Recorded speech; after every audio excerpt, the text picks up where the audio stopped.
बच्चों, कैसे हैं आप सभी? मैं आशा करती हूँ आप सभी स्वस्थ और प्रसन्न होंगे। आज हम हमारा पाठ झीलों की नगरी उदयपुर, जो कि राजस्थान में स्थित है, इस पाठ को पढ़ेंगे और समझेंगे। आइए इसे प्रारंभ करते हैं। यह पाठ 22 झीलों की नगरी उदयपुर। भारत के अनेक नगर अपने ऐतिहासिक महत्वों को रखते हैं। ऐसा ही एक नगर है हमारा उदयपुर। उसे झीलों का नगर भी कहा जाता है क्योंकि वहां पर बहुत सारी झीलें स्थित हैं। उस नगर का परिचय यहाँ एक वृतांत के रूप में यहाँ पर प्रस्तुत किया गया है। आइए पढ़ते हैं। राजकीय विद्यालय के छात्र छात्राओं को राजस्थान के ऐतिहासिक शहर उदयपुर की सप्ताह भर की यात्रा पर ले जाने का कार्यक्रम तय हुआ, यानी टूर पर बच्चे जा रहे थे। बच्चों में खुशी की लहर दौड़ गई, बच्चे बहुत खुश हो गए। जून के अंतिम सप्ताह को चुना गया क्योंकि जुलाई में नया सत्र प्रारंभ होता है। इंचार्ज मैडम श्रुति ने 4-4 बच्चों के ग्रुप बना दिए।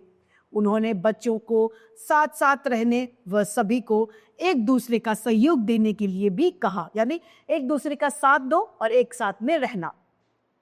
सभी बच्चों का उत्साह उनके चेहरों पर झलक रहा था। उनके चेहरों से बता सकते थे कि बच्चे कितने खुश हैं। शाम के 4 बजे सभी विद्यालय पहुंच गए। सामान आदि व्यवस्थित करने के बाद 5 बजे बस से उदयपुर के लिए प्रस्थान यानी किया गया, यानी उदयपुर के लिए निकला गया। बस के रवाना होते ही सब मौज मस्ती में डूब गए। कुछ ग्रुप अंतराक्षरी खेलने लगे तो कुछ अपनी पिछली यात्रा के बारे में बताने लग गए। कुछ बच्चे अपनी जानकारी साथियों के साथ में बांटने लग गए। रास्ते में राजस्थान टूरिज्म के मिडवे रिसोर्ट पर डिनर की व्यवस्था थी। भोजन के बाद में बस चली। कुछ ही देर में अधिकांश बच्चों की नींद की गोद में जा चुके थे। अधिकांश बच्चे सो गए थे। सुबह जब आंख खुली तो ठंडी हवाओं के साथ साथ हल्की हल्की बारिश की बूंदों ने उनका स्वागत किया, यानी वो उदयपुर अब पहुंचे थे।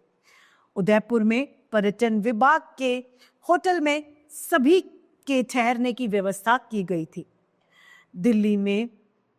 दिल्ली से एकदम अलग माहौल और मौसम यहाँ पर उदयपुर में था। मानसून के आगमन आने के कारण नमी से भरी हवाएं चल रही थी, यानी हवाओं में नमी थी। गर्मी के बाद यह सुखद लग रहा था, अच्छा लग रहा था यह मौसम। नाश्ते आदि के बाद राजमहल देखने का कार्यक्रम तय किया गया। इतिहास जो पढ़ाती थी उसकी टीचर रेणुका जी ने बच्चों को बताया कि उदयपुर की स्थापना मेवाड़ के महाराणा उदय सिंह ने सन 1568 में की थी। उस समय शहर बसाते समय चारों ओर मजबूत 4 दीवारी बनाई जाती थी और ऊंचे ऊंचे प्रवेश द्वार, घुसने के लिए प्रवेश द्वार बनाए जाते थे, एंट्री गेट। इस तरह में 11 पोल थे, यानी 11 उसके मुंह थे, जिसमें सूरज पोल मुख्य द्वार था। मुख्य द्वार उसका सूरज पोल था। पोल यानी द्वार थे। मैडम, उदयपुर को झील की नगरी भी कहते हैं ना? विशाखा ने यह सवाल पूछा। हाँ बिल्कुल ठीक सुना है तुमने। यहाँ पर पिछौला झील, फतेह सागर, उदय सागर और स्वरूप सागर जैसी कई झीलों होने के कारण उदयपुर को झीलों की नगरी कहा जाता है। और पूर्व का वेनिस भी, मैडम रेणुका ने उत्तर दिया।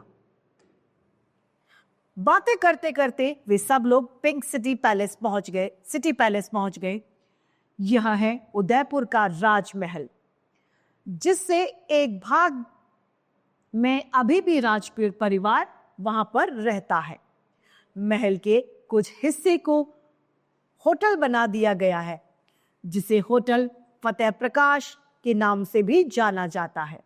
इसके एक भाग में संग्रहालय यानी रखा है, जिसमें महाराणाओं के अस्त्र यानी उनकी जो हथियार थे, वो शस्त्र, पोशाकें, उनके पहने हुए कपड़े जो थे वो, उनके चित्र और अन्य सामग्री वहां पर संभाल के रखी गई है।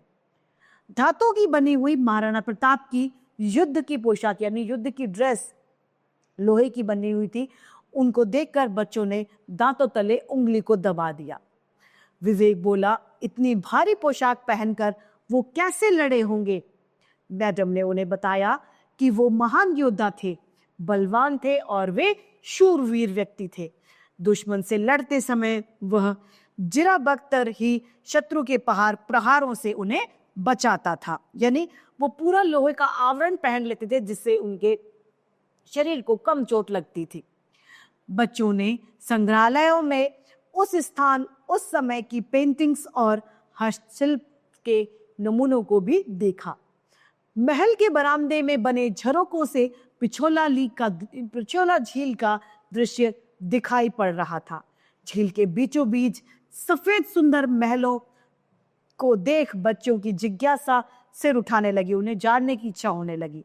मैडम ने बताया कि ये जगनिवास तथा जगमंदिर नामक महल है, जिसमें जगनिवास का होटल बना दिया गया है, जिसे अब लेक पैलेस भी कहा जाता है, क्योंकि वो झील के बिल्कुल बीचों बीच स्थित है।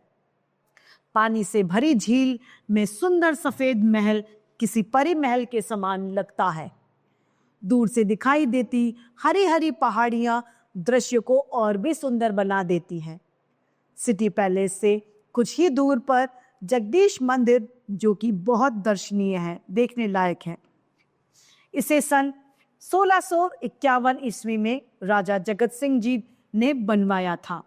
भगवान विष्णु के काले पत्थर से बनी मूर्ति इस मंदिर में स्थापित की गई है।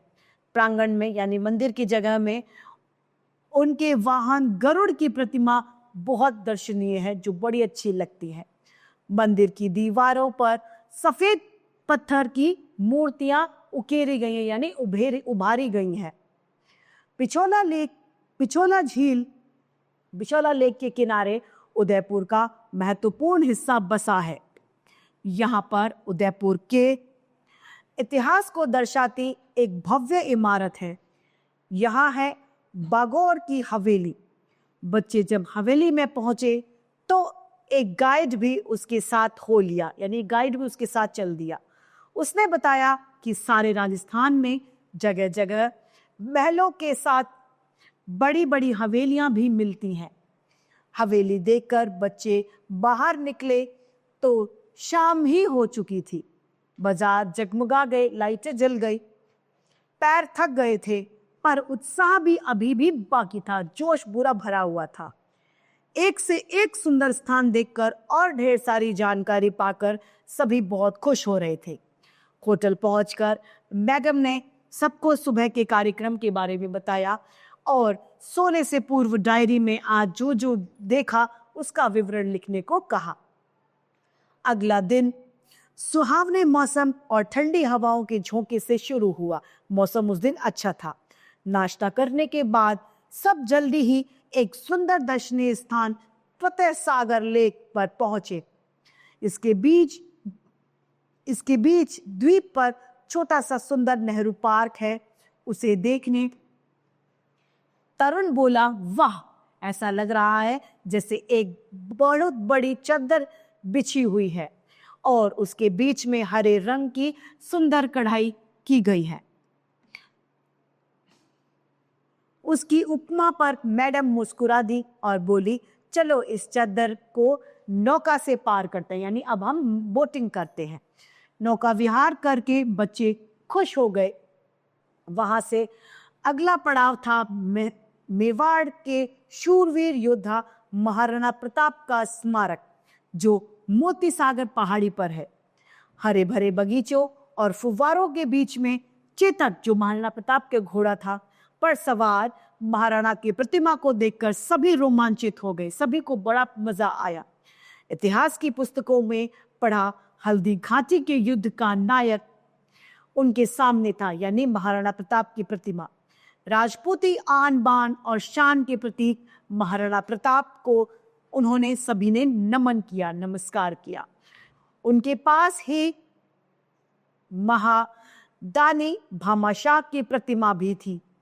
मैडम ने उनकी निष्ठा और दानवीरता की कहानी सुनाई। दोपहर होने को थी, अतः वो सब लोग सहेलियों की बाड़ी की ओर चल दिए, जहां पर उनकी लंच की व्यवस्था थी, दोपहर का भोजन, लंच। भोजन के बाद उन्होंने यहाँ के हरे भरे उद्यानों की सैर करी। मैडम रेणुका ने बताया कि इसको राज परिवार की महिलाओं के लिए बनवाया गया था। फुव्वारों और हरियाली के कारण यहाँ गर्मी का मौसम बड़ा ही सुहावना लगता था। नजदीक ही एक और सुंदर बाग है, उसमें सैकड़ों किस्म के गुलाब के पौधे लगे हैं। यह सज्जन निवास बाग है। वहां एक छोटा सा चिड़ियाघर भी है, जिसमें रंग बिरंगे तोते, बंदर और बहुत सारे तरह के पक्षियों को देखकर बच्चे बहुत खुश हो गए। कुछ बच्चों ने खिलौना ट्रेन पर सवारी का भी लुत्फ उठाया, मजा लिया। शाम तक बच्चे थक गए थे, पर मन में उनका उत्साह यानी जोश कम नहीं हुआ था। अगले दिन उदयपुर से 48 किलोमीटर दूर जयसमंद लेक गए। मैडम ने बताया कि उसे महाराणा जयसिंह ने 17वीं शताब्दी में बनवाया था। दूर दूर तक फैली नीली आसमानी झील को देखकर सब मोहित हो गए। संगमरमर की सुंदर छतरियां उसकी शोभा को बढ़ा रहे थे। इसी लेक के दूसरी ओर राज परिवार की रानियों के लिए समर पैलेस बनाया गया है। बच्चों ने काफी देर तक वहां समय बिताया। लौटते समय शहर के बाहरी हिस्से में स्थित शिल्पग्राम पर रुक गए। यहाँ राजस्थान के शिल्पियों की कला को प्रोत्साहित देने के लिए ये बनवाया गया है। यहाँ की हस्तशिल्प प्रदर्शनी ने बच्चों को प्रभावित किया। हाथ से बनाई गई चीजें थी, उन्हें देखकर बच्चे बहुत प्रभावित हुए। यहाँ से बच्चों ने अपने भाई बहनों और दोस्तों के लिए छोटे मोटे तोहफे भी खरीदे। लड़कियों ने लाख की चूड़ियां और शीशे की कढ़ाई वाले कुर्ते भी खरीदे, तो लड़कों ने राजस्थानी जूतियां और जैकेट यहाँ से खरीदी। वहां कठपुतलियों का खेल बच्चों ने देखा, जिसे देखकर उन्हें बहुत मजा आया। कठपुतली का खेल राजस्थान में बहुत होता है। वहीं पर बच्चों ने राजस्थानी भोजन का मजा भी लिया। एक और दिन बीत जाता है। अगली सुबह सबको दिल्ली के लिए जाना, प्रस्थान करना था। झीलों की नगरी उदयपुर को पर्यटन स्थलों का भ्रमण बच्चों के लिए यादगार अनुभव था, यानी उन्हें बहुत ज्यादा मजा आया। मेवाड़ का इतिहास, वहां की ऐतिहासिक धरोहरें, सुंदर झीलें, झीलों का झिलमिलाना सौंदर्य अपने मन में समेटे बच्चों ने वापसी के लिए प्रस्थान कर लिया। यानी अब वो देख के उदयपुर अपने राज्य दिल्ली वापस लौट लिए। तो इस तरीके से हमने ये सुंदर सा पाठ झीलों की नगरी उदयपुर को पढ़ा और इसकी सुंदरता को जाना। इसी के साथ हमारा ये पाठ समाप्त होता है। मैं आशा करती हूं आप सभी लोगों को यह पाठ भली भांति रूप से समझ में आया होगा। आज के लिए इतना ही, फिर मिलते हैं। धन्यवाद।